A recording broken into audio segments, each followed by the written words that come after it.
Ер шарына һин ҡараһаң, Башҡортостанында бәләкәй ҡайын япрағы, ә Рәсәй ниндәй матур, ниндәй бейек.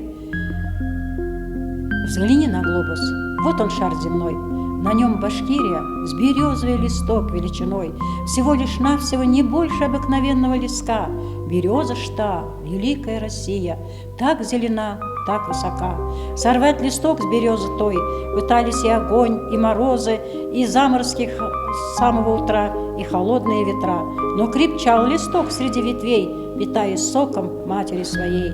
Башкирия моя, твой сын простой, я восхищен твоею красотой. Простерлась ты от Волги до Урала, ты в недрах гор хранишь богатств немало, и у тебя такие горы есть, достичь вершин орел сочтет за честь. Я с детства так люблю красоту долин, серебристость вод, но всех дороже мне родной народ. Владимир Высоцкий. Наверное, погиб. Глаза закрою, вижу. Наверное, погиб. Робею и потом. Куда мне до нее? Она была в Париже, и я вчера узнал не только о нем об одном. Какие песни пел я ей про север дальний. Я думал еще чуть-чуть, и будем мы на «ты», но ей глубоко плевать на полосу нейтральную и на то, какие там растут цветы. Я спел еще, я думал, это ближе, про юг и про того, кто с нею раньше был. Но что ей до того? Она была в Париже, и сам Марсель Марсо ей что-то говорил. Тогда я забросил свой завод, хоть в общем был не вправе, засел за словари на совесть и на страх. Но что ей до того? Она была в Варшаве, мы снова говорим на разных языках. Вот приедет, и я скажу по-польски: «Прошу, пани, прими меня таким, как есть». Но что и до того, она уже в Иране. Мне за нею просто не успеть. Ведь она сегодня здесь, а завтра будет в Осло. Я попал в беду, я попал в просак. Пускай уж лучше те, кто с нею раньше был и кто будет позже, пусть пробуют они, а я лучше пережду.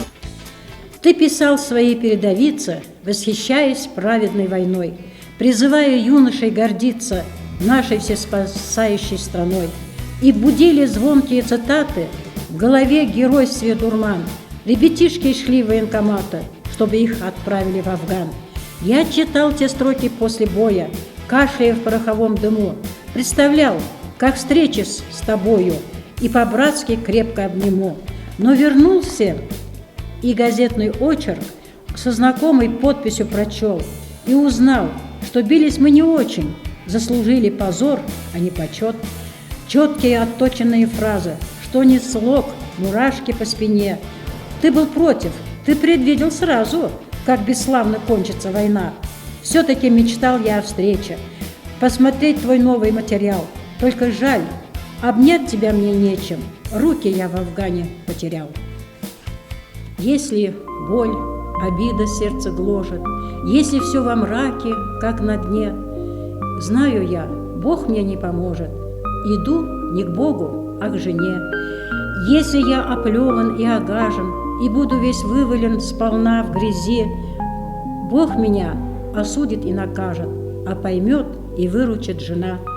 Путь мой на земле не бесконечен, пусть потом века гореть в огне, но в церквах нечасто ставлю свечи Богу, Сыну и по 2 жене.